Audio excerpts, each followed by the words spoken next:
जीव हमारी जाति है, मानव धर्म हमारा। हिंदू मुस्लिम सिख ईसाई धर्म नहीं कोई न्यारा।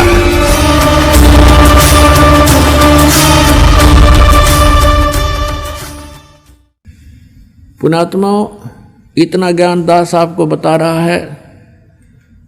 शाम को 3 घंटे सत्संग किया, वैसे भी 2-2 घंटे तकरीबन कोशिश करता हूं कि हर तरह से हर पहलू पर विचार देकर, क्योंकि प्रत्येक सत्संग में बच्चे बदलते रहते हैं और पुण्यात्मा है वो लगातार रहते हैं उनके से, तो फिर पुण्य है ही नहीं किसी के, वो तो रंगे जाएंगे भगवान के रंग में। लेकिन जो थोड़ा समय प्राप्त होता है उनको भी दास चाहता कि सब तरह के मिश्रण साथ एक बार खिला दूं ताकि इनको कुछ विश्वास दृढ़ हो। तो इतना ज्ञान दिया जाता है। इसका उद्देश्य ये नहीं है, नहीं तो आपको नाम दे दूं और तुम ऐसे करो, ठीक है, वो छोटे मोटे राह तो आपको मिल ही जाएंगे, लेकिन आप यहां दृढ़ नहीं हो सकते। ज्ञान के बिना आप यहां रुक नहीं सकते, और ज्ञान से ही आदमी को पता चलता है आत्मा को कि कौन सा अहित है और कौन सा हित है। आप यहां उद्देश्य लेकर ये आओ कि हमारा जन्म और मृत्यु का रोग कटे। ये रोग नहीं कटाती, छोटे मोटे रोग तो एक कट गया तड़के दूसरा शुरू हो जाएगा। अगर ये भगवान से दूर चले गए तो कल को और रोग हो जाएगा। तो हमने परमात्मा की शरण में रहना है, और जो आपको आवश्यक वस्तु होंगी देगा भगवान, आपको अवश्य देगा, और ना भाग्य में होगा तो भी देगा। लेकिन हमारी इच्छाएं बहुत सीमित हों। परमात्मा ने उदाहरण दे रखा है, स्वयं एक मजदूर बनकर रहे, जुल्हा बनकर रहे, झोपड़ी में रहे, और हमें ये उदाहरण देने के लिए कि गरीब से गरीब आदमी भी परमात्मा पा सकता है। अब प्रसंग चल रहा है, वहीं उसी टॉपिक पर आते हैं कि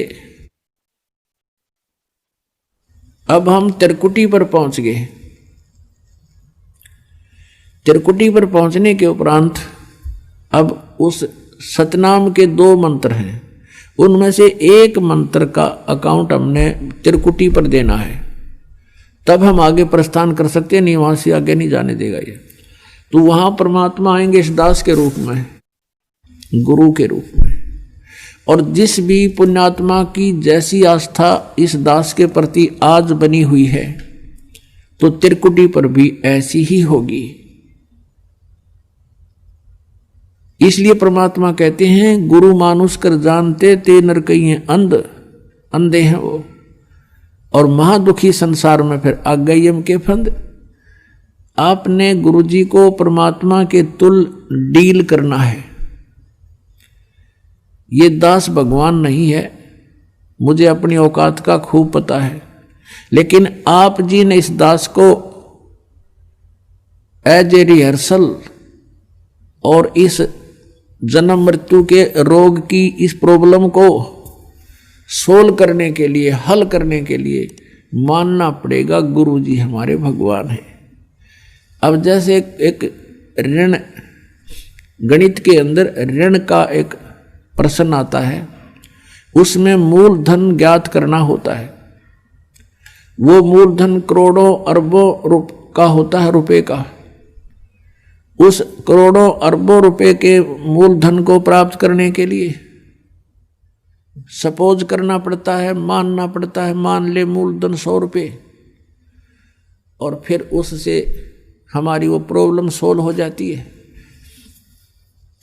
फिर उस 100 रुपये मूलधन नहीं है, लेकिन 100 रुपये मूलधन माने बिना वो उस प्रॉब्लम हल नहीं हो सकती, वो प्रश्न हल नहीं हो सकता, और 100 रुपये मूलधन मानते ही वो प्रॉब्लम हल हो जाएगी, और वो मूलधन मिल जाएगा जिसकी हमें तलाश है। तो इस दास को आप जी ने गुरु को सपोज करना पड़ेगा, गुरु इज गॉड, और ऐसे नहीं मानोगे तो आप फिर जहां भगवान होगा इस दास के रूप में, क्योंकि परमात्मा ने आपके पहचानो। अगर दूसरे रूप में खड़ा होगा तो आप बात भी को नहीं करो, और इस दास के रूप में आएगा तो आप जाते ही दंडवत प्रणाम करोगे, जैसी आपकी आस्था, यानी वो फिर अंतःकरण देखेगा। यहाँ तो आप झूठ भी बोल देते हो, कोई बीडीपी है वो भी नहीं होगा ना जी, ठीक से मेरा नाम, मैंने कोई मर्यादा भंग नहीं करी, या कोई और अन्य पूजाएं करता है साथ में, तो वो तो वहां जाकर तो आपके समक्ष फिल्म चल पड़ेगी, और आपका कैसा भाव है गुरु जी के प्रति वहां पता लग जाएगा। गुरु मीन भगवान के प्रति। तो वहां अगर आपके मन में दोष रहा तो आप वहां से रिजेक्ट हो जाओगे। और कहते वहां का गिरा फिर नहीं जाता, वहां का गिरा वापस नहीं जाता फिर कभी भी। ऐसा बुरा हाल हो जाता है इस प्राणी का। जब इतना कुछ यहाँ करवाया जाता है, समझाया जाता है, और फिर हम वही गफलत करते हैं, तो फिर अपनी करी कराई भक्ति का नाश हो जाता है। त्रिकुटी पर जाकर के परमात्मा आएंगे, वह बहुत बड़ा मेला लगा होगा, इंटरनेशनल एयरपोर्ट है। जैसे कोई विष्णु जी का उपासक है वो भी वहाँ खड़ा होगा, शिव जी का उपासक है वो भी वहाँ खड़ा होगा, और ब्रह्मा जी का उपासक है वो भी वहाँ खड़ा होगा, दुर्गा का उपासक है वो भी वहीं होगा, ब्रह्म का उपासक भी वहीं होगा, और पूर्ण परमात्मा का उपासक भी वहीं खड़ा होगा। अब वहाँ बहुत बड़ा भीड़ होगी, मेला होगा।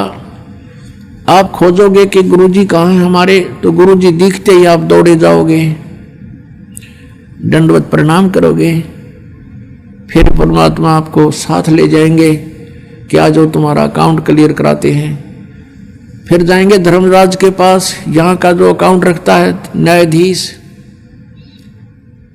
उसके पास ले जाकर परमात्मा कहेंगे जी इनका हिसाब करो, ये आपके ओम नाम की कमाई इनकी इतनी है, इतने इनके यज्ञ हैं, ये अपना डिपॉजिट करो और इनका कैंसिल करो, इनका ऋण जितना भी आपका है। और जो रहे पाप, वो परमात्मा के पास शक्ति है, वो पाप नाश हो जाते हैं इस सतनाम के दूसरे मंत्र से और सार नाम के मंत्र से।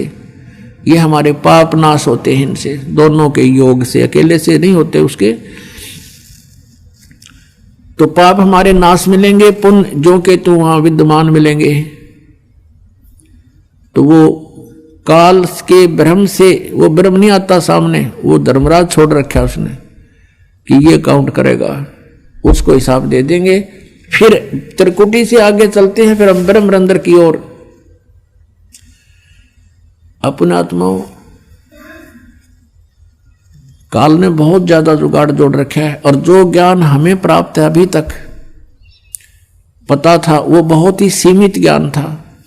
अब जैसे यहां से त्रिवेणी होती है, त्रिवेणी 3 रास्ते हैं, आगे चल के त्रिवेणी का जो मध्य का रास्ता है उसको पार करके हम त्रिकुटी पर जाते हैं, और वहां फिर त्रिकुटी से आगे फिर ऐसे ही 3 रास्ते हैं।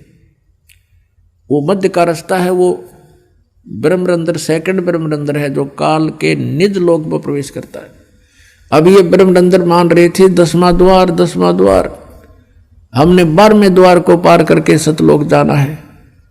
तो वहां पर धर्मराज का हिसाब करवा के फिर हम प्रवेश करेंगे 11वें द्वार में, इस अक्षर पुरुष के लोक में। अक्षर पुरुष का लोक यानी स्थान 7 संख ब्रह्मांड का है, उसके अंदर से हमने जाना है। तो उसका ऋण हमारे ऊपर, वो सिर्फ इतना ही टैक्स हो जाता है, वहां से वहां तक जाने का उसका किराया है, सतनाम के दूसरे मंत्र का जो तत्व है उसका। तो वो परब्रह्म के लोक में हम इसको दे देंगे, परमात्मा साथ रहेंगे। फिर हम 12वें द्वार में जाएंगे, भवन गुफा पार करके, और वो सतलोक प्राप्ति होगी उस तीसरे मंत्र सार नाम से। तो गीता जी अध्याय नंबर 18 के श्लोक नंबर 66 में कहा कि सर्वधर्मान परित्यज माम एकम शरणम व्रज, मेरी सतर्के, सभी पूजाएं मुझे छोड़ दे, मुझे दे दे, फिर उस एकम सर्वशक्तिमान की शरण में जा। तो इस प्रकार व्रज माने जाना है, आना नहीं है, ये गलत अनुवाद कर। बोलो सतगुरुदेव की जय हो। बोलो सतगुरुदेव